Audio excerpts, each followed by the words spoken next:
உங்களுக்கு இதை இந்த ஃபீலை எப்படி சொல்கிறதுன்னு எனக்கு தெரியல. அங்கே கீழே இருக்கிற பார்த்தீங்களா மேகம், காற்று பயங்கரமாக அடிக்குது. அந்த காற்றுல அப்படியே இங்கே வருது. அந்த பனிகள் எல்லாமே ரொம்பவே குளிருது. ஜாக்கெட் இல்லாமல் முடியுமானே தெரியலங்கிற லெவலுக்கு குளிருது எனக்கு. இப்போ காலையில் எந்திரிக்கும் போது கூட இந்த குளிர் இல்லை. லைட்டாக சன்லைட் உள்ள வருது. சன்லைட்லேயாவது கொஞ்சம் குளிர் இல்லாமல் இருக்குமா ஆண்டவா அப்படின்னு நினைக்கிற அளவுக்கு கொண்டு வந்துருச்சுன்னா பார்த்துக்கோங்களேன். எவரெஸ்ட்டை பார்த்துட்டு ரெஸ்ட் எடுக்க முடியாது போலயே.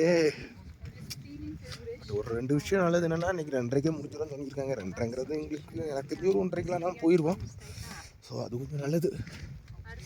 அப்புறம் கொஞ்சம் ரெஸ்ட்டு கிடைக்கும். பட் ரொம்ப கஷ்டமாக இருக்கு. இந்த இந்த மலை மாதிரி சின்னதாக ஒரு மண்மேடு வந்தப்போ இங்கே காட்டில்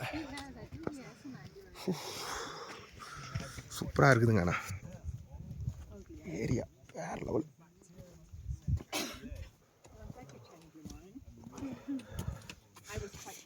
லாஸ்ட்டு போகிற 2 பேரும் இப்போ ஃபஸ்ட்டில் போயிட்டுருக்காங்க.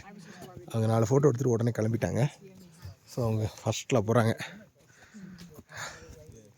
நான் பிபிக்காக வெயிட் பண்ணியிருந்தேன். இப்போ லாஸ்ட்டு போயிட்டுருக்கேன். லாஸ்ட்டில் நான் அதான் போயிட்டுருக்கேன். என்ன பண்ணுறது, இந்த காடு மாதிரி இருக்குது பாருங்கள். இதெல்லாம் தான் கொஞ்சம் அந்த பனி காற்றுகளை நம்மக்கிட்ட வராமல் பாதுகாக்குது.